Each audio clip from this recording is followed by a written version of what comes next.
Yeah, just really proud of the way the guys battled, the way they came out after halftime, and just kept plugging and plugging and plugging, and offensively, defensively, special teams. I thought everybody really came out at halftime. I thought first half, we did what we needed to do, but we knew there were some plays we left out there on the field, and we did a really good job. Hats off to our staff, coaching staff, making some adjustments at halftime, and hats off to these guys executing that. And really thought they came out there with the the whole mindset of attack mode, and I thought we did that and put us in a really good situation to put points on the board. And defense did a heck of a job of making some big stops there and finishing that game off the way we needed to. DJ, have you seen the statistics? No, I haven't. If I tell you 197 yards, are you looking for three more somewhere? Yeah, that would be great. But yeah, it was definitely a great game. It was nice to have the guys back on the old line, Vashon and Delby. I know they missed being out there, and I missed them out there too. Those are my guys. So it was just a great game. Coach talked about it all week. We needed to be physical, so like that was the mindset going into it, and establish the run and be physical, and that's what we did. So yeah. Defensively, can you talk about getting those first two stops in the third quarter, and then your offense coming back and capitalizing and getting touchdowns on those two? Man, I just got to credit that to the whole defense, honestly, from D-line to linebackers to secondary. We all just came together. Coach is always talking about 11 as one, and we made a big emphasis all week of getting off the field, third and fourth down. So I think we just did a good job executing. And then talk about the offense. Hats off to those guys, keeping us out of sticky situations and keeping the pressure on them, DJ, senior, last home game, what does it feel like to go for all the seniors to go out the way you are going out on Memorial Field? It's a little bittersweet, because Coach T and Stan got renamed after him, and we're the last class that really got to beat Coach underneath him. So I think it was really just like we knew what the assignment was, and we knew how to execute, and just at the end of the day, we wanted to be beat and just had to leave it out on the field for our last home game. So yeah, it was a great feeling.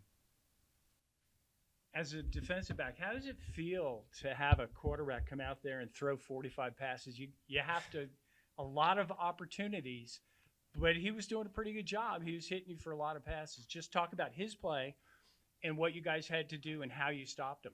Yeah, all credit to that guy. He's a gunslinger. We was watching him all week on film, and I actually wasn't surprised. We expected a little bit more run maybe, but I think we started shutting that down, and then they started getting into more pass situations. But yeah, he was just finding holes in our defense and the zones and stuff like that. But we just try to stay solid. That's all. We just try to stay solid. For either of you guys, you probably know by now what happened down in Cambridge. Talk about finishing with another win, and who knows what comes after that. But how important it is, even if the championship is out of reach, to finish the way you want to finish. Yeah, so, we're not really looking too ahead of ourselves. I think as a mentality, as a program, we have 1-0. We've been saying that since camp. So at the end of the day, we just got to go 1-0 each and every day. And, we'll celebrate the win tonight. And then tomorrow, come back in the facilities, and it's work time. Got to get ready for Brown. So that's the mentality. Just going 1-0. Yeah, just to piggyback off what DJ was saying, we can't really look too far into the future because if you start looking at all that stuff, you start getting distracted, and then what you need to do might not get done in the end if you start looking way too far. But we just focus on Brown, like you said, going 1-0 every day, every week. What can you say about the way the team turned it on in the second half? Yeah, no, like I said, the guys, they just came out ready to fight. And like I said, that we made some adjustments at halftime. And the biggest push we just needed to continue to be physical. We needed to be in that attack mode and turn it up a notch. And that was our biggest stress in that second half.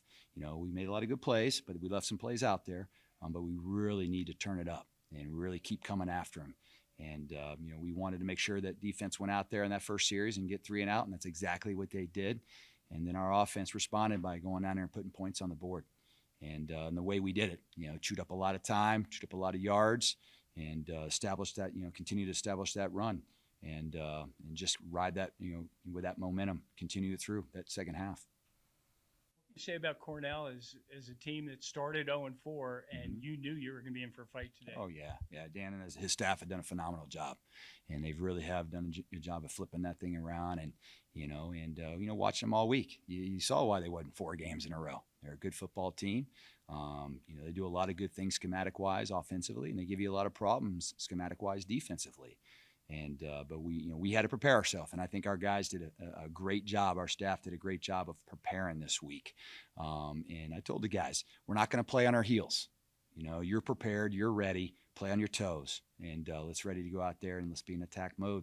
And make mistakes, just wipe it, forget about it. And we had guys who made mistakes, and they did a good job of responding and bouncing back, and ended up making big plays for us. You've seen a lot of really good running back come through Dartmouth. Talk a little bit about what DJ has brought to the table and the way he just kept pounding today. Yeah, it's just his mentality. I think that's the biggest thing with DJ. Obviously, physically, he's a strong guy. He's a powerful runner. He's got great speed, great quickness, great vision.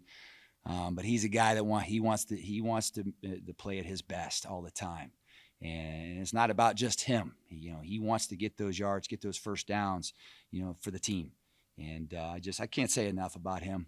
He doesn't say many words, but looking back this whole season, he's been up here next to me multiple times. That says a lot. Now, he's a guy that has helped our team be successful, and we need him to do it one more week, and we'll see what happens. Came out throwing on the very first series. You threw 15 passes in 2 of the last 3 games, and you threw like 11 or 12 in the first half. How much that had to do with you had your offensive line back intact, and how much of it had to do with, well, that's the way you were going to approach this game? Yeah, no, I think it has a lot to do with having some guys back. It was nice to have them back, and and guys still continue to spill those guys out. But I think you got to go in the game. You have to, if they're going to load the box up and they're going to, you got to loosen them up a little bit. And that was the biggest thing we want to do, is just to kind of make sure that we can be, we don't want to be predictable, to say forth. But the big thing is that helped us. That helped us be able to run the ball as the game went on. Talk a little bit about your approach for the last one now. Yeah, like we say it all the time, we're going to enjoy this one. And I said it to the team after the game. Tomorrow we come back here and we prepare for Brown one day at a time. And that's what we're going to do.